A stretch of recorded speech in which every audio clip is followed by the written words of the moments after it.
सरकार का बड़ा ऐलान है जहां 10 लाख नौकरियां देगी मोदी सरकार। पीएम मोदी ने सभी विभागों मंत्रालयों की समीक्षा की है। मंत्रालयों में मानव संसाधन की स्थिति की यहां पर समीक्षा की गई। प्रधानमंत्री नरेंद्र मोदी ने 10 लाख लोगों को अलग अलग मंत्रालयों में बहाली के निर्देश दिए हैं। पीएमओ ने ट्वीट करके इसकी जानकारी दी है। तो नमस्कार दोस्तों, वंदे मातरम, जय हिंद। इस वक्त एक बहुत ही अच्छी सरकारी भर्ती की प्रक्रिया शुरू हो चुकी है और दोस्तों इस बार इसका सीधा फायदा मिलने वाला है। आम लोगों को बिना किसी परीक्षा के सीधी भर्ती का मौका मिला है। जी हाँ दोस्तों, सरकारी हॉस्पिटल की नई भर्ती निकल कर आ चुकी है। दोस्तों इस बार सरकारी हॉस्पिटल भर्ती में बस दस्तावेज सही होने चाहिए और आवेदन सही तरीके से भरना है।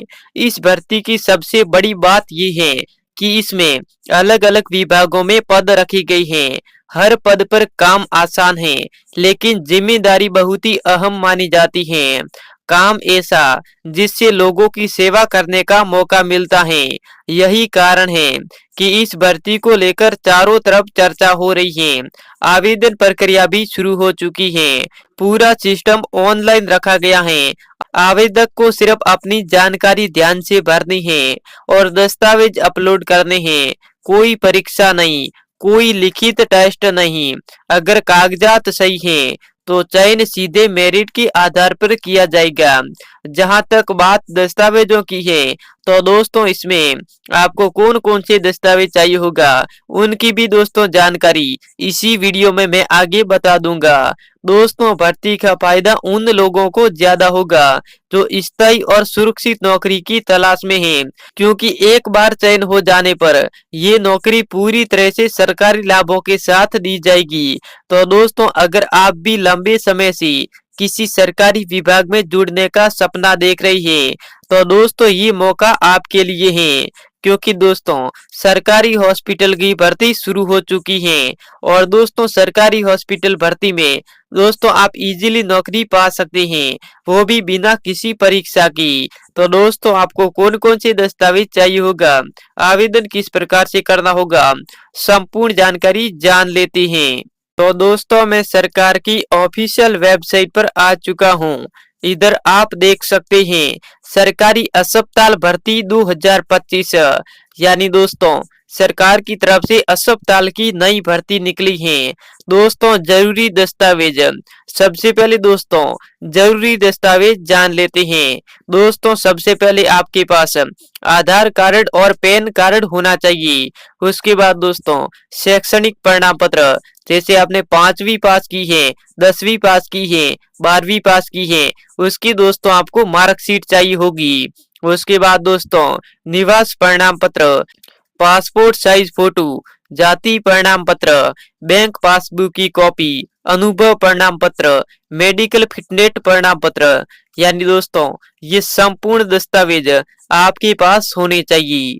उसके बाद दोस्तों इधर देख सकते हैं कुल 5 पदों पर भर्ती की जाएगी, यानी दोस्तों कुल 5 पद हैं।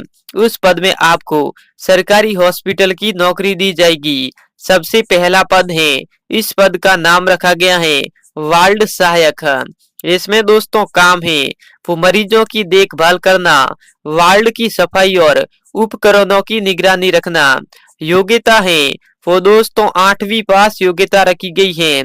आयु सीमा है वो 18 वर्ष से लगाकर 35 वर्ष आयु सीमा रखी गई है।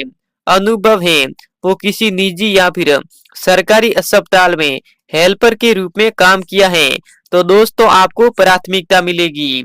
और कौशल है वो सहानुभूति, अनुशासन और मरीजों के साथ व्यवहारिकता, इस प्रकार से कौशल रखा गया है। उसके बाद दोस्तों आगे बढ़ते हैं तो दोस्तों अगला पद है वो है मेडिकल रिकॉर्ड क्लर्क।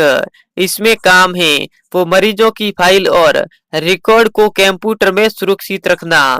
योग्यता है वो 10वीं 12वीं पास योग्यता रखी गई है।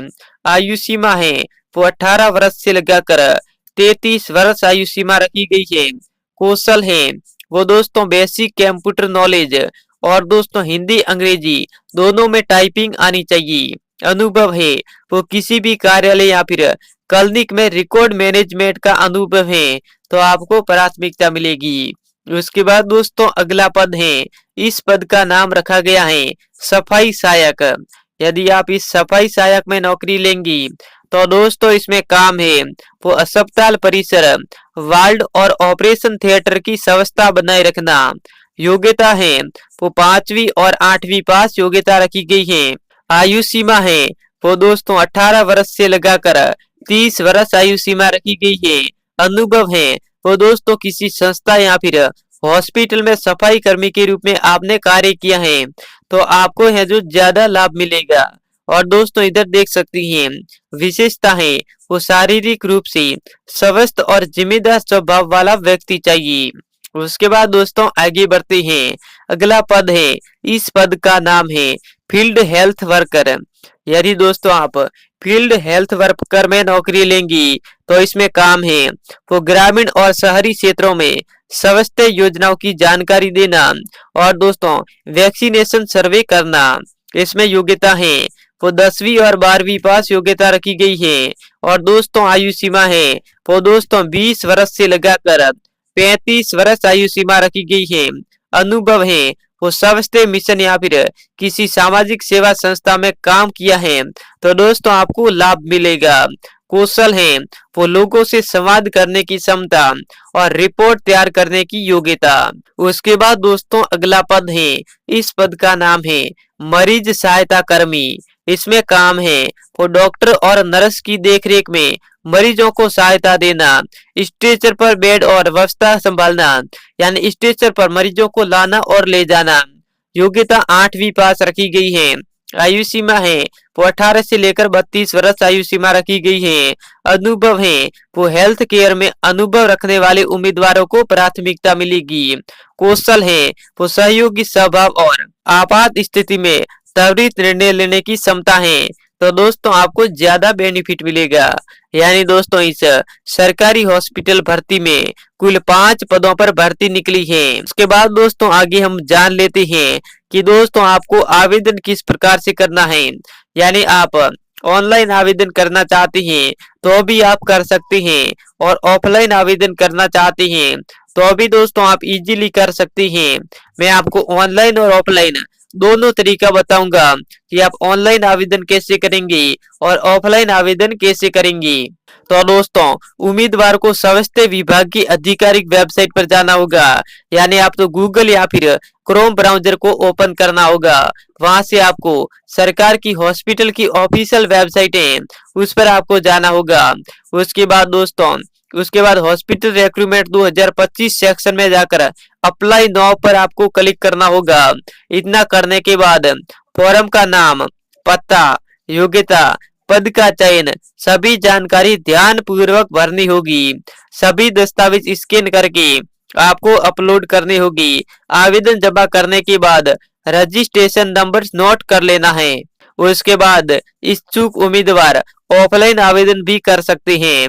फॉर्म संबंधित सरकारी अस्पताल में जमा किया जा सकता है। तो आपको नजदीकी हॉस्पिटल में जाना है, वहां से आपको आवेदन फॉर्म लेना है।